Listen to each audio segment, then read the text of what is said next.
मेरे जीवन के 3 प्रमुख सिद्धांत। श्री आचार्य विनोबा भावे। अपने जीवन में मैं 3 बातों को प्रधान पद देता हूँ। उनमें पहली है उद्योग। अपने देश में आलस्य का भारी वातावरण है। यह आलस्य बेकारी के कारण आया है। शिक्षितों का तो उद्योग से कोई ताल्लुक ही नहीं रहता, और जहाँ उद्योग नहीं वहाँ सुख कहाँ। मेरे मत से जिस देश से उद्योग गया उस देश को भारी घुन लगा समझना चाहिए।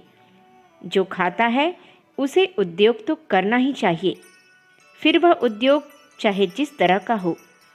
पर बिना उद्योग के बैठना काम की बात नहीं। घरों में उद्योग का वातावरण होना चाहिए।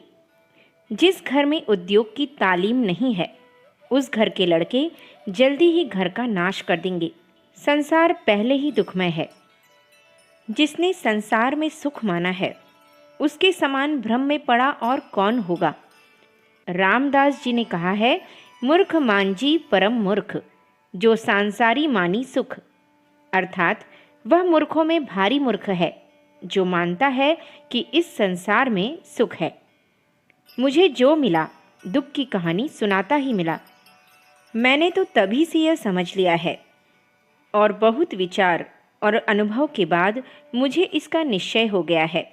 पर ऐसे इस संसार को ज़रा सा सुखमय बनाना हो तो उद्योग के सिवाय दूसरा इलाज नहीं है। और आज सबके करने लायक और उपयोगी उद्योग सूत कताई का है। कपड़ा हर एक को ज़रूरी है, और प्रत्येक बालक, स्त्री, पुरुष सूत काटकर अपना कपड़ा तैयार कर सकता है। चरखा हमारा मित्र बन जाएगा, शांति दाता हो जाएगा, बशर्ते कि हम उसे संभालें। दुख होने या मन उदास होने पर चरखे को हाथ में ले लें तो फौरन मन को आराम मिलता है। इसकी वजह यह है कि मन उद्योग में लग जाता है और दुख बिसर जाता है। गेटे नामक कवि का एक काव्य है। उसमें उसने एक स्त्री का चित्र खींचा है। वह स्त्री बहुत शोक पीड़ित और दुखी थी। अंत में उसने तकली संभाली। कवि ने दिखाया है कि उसे उस तकली से सांत्वना मिली। मैं इसे मानता हूँ। स्त्रियों के लिए तो यह बहुत ही उपयोगी साधन है। उद्योग के बिना मनुष्य को कभी खाली नहीं बैठना चाहिए।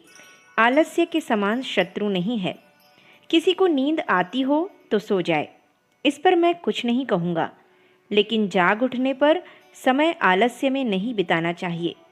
इस आलस्य की वजह से ही हम दरिद्री हो गए, परतंत्र हो गए।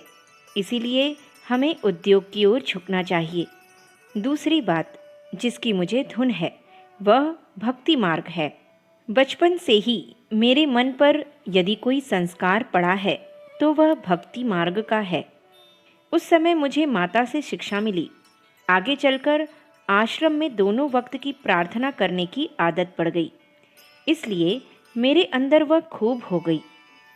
पर भक्ति के माने ढोंग नहीं है।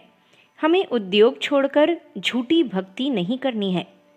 दिन भर उद्योग करके अंत में शाम को और सुबह भगवान का स्मरण करना चाहिए।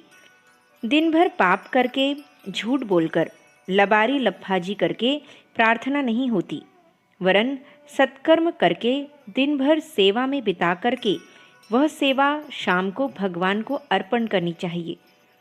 हमारे हाथों अनजाने हुए पापों को भगवान क्षमा करता है। पाप बन आवे तो उसके लिए तीव्र पश्चाताप होना चाहिए। ऐसों के पाप ही भगवान माफ़ करता है। रोज़ 15 मिनट ही क्यों ना हो, सबको, लड़कों को, स्त्रियों को इकट्ठे होकर प्रार्थना करनी चाहिए। जिस दिन प्रार्थना न हो वह दिन व्यर्थ गया समझना चाहिए। मुझे तो ऐसा ही लगता है। सौभाग्य से मुझे अपने आसपास भी ऐसी ही मंडली मिल गई है। इससे मैं अपने आप को भाग्यवान मानता हूँ। अभी मेरे भाई का पत्र आया है। बाबा जी उसके बारे में लिख रहे हैं कि आजकल वह रामचंद्र भाई के ग्रंथ पढ़ रहे हैं। उन्हें उस साधु के सिवाय और कुछ नहीं सूझ रहा है। इधर उसे रोग ने घेर रखा है, पर उसे उसकी परवाह नहीं है। मुझे भाई भी ऐसा मिला है। ऐसे ही मित्र और गुरु मिले। माँ भी ऐसी ही थी। ज्ञानदेव ने लिखा है कि भगवान कहते हैं, मैं रोगियों के हृदय में ना मिलूं, सूर्य में ना मिलूं और कहीं भी ना मिलूं, तो जहाँ कीर्तन नाम घोष चल रहा है वहाँ तो ज़रूर ही मिलूँगा। लेकिन यह कीर्तन कर्म करने, उद्योग करने के बाद ही करने की चीज़ है, नहीं तो वह ढोंग हो जाएगा। मुझे इस प्रकार के भक्ति मार्ग की धुन है। तीसरी और एक बात की मुझे धुन है, पर सबके काबू की वह चीज़ नहीं हो सकती। वह चीज़ है खूब सीखना और खूब सिखाना। जिसे जो आता है उसे वह दूसरे को सिखाए, और जो सीख सके उसे वह सीखे। कोई बुढ़ा मिल जाए तो उसे सिखाए, भजन सिखाए, गीता पाठ करावे, कुछ न कुछ ज़रूर सिखाए। पाठशाला की तालीम पर मुझे विश्वास नहीं है। 5-6 घंटे बच्चों को बिठा रखने से उनकी तालीम कभी नहीं होती। अनेक प्रकार के उद्योग चलने चाहिए और उसमें 1-आध घंटा सिखाना काफ़ी है। काम में से ही गणित इत्यादि सिखाना चाहिए। क्लास इस तरह के होने चाहिए कि 1 पैसा मजदूरी मिली तो उसे पहला दर्जा, और उससे ज़्यादा मिली तो दूसरा दर्जा। इसी प्रकार से उन्हें उद्योग सिखाकर उसी में शिक्षा देनी चाहिए। मेरी माँ भक्ति मार्ग प्रदीप पढ़ रही थी। उसे पढ़ना कम आता था, पर एक एक अक्षर टो टो कर पढ़ रही थी। एक दिन एक भजन के पढ़ने में उसने 15 मिनट खर्च किए।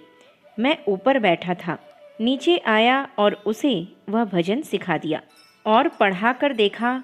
15-20 मिनट में ही वह भजन उसे ठीक आ गया। उसके बाद रोज़ मैं उसे कुछ देर तक बताता रहता था। उसकी वह पुस्तक पूरी करा दी। इस प्रकार जो जो सिखाने लायक हो वह सिखाते रहना चाहिए और सीखते भी रहना चाहिए।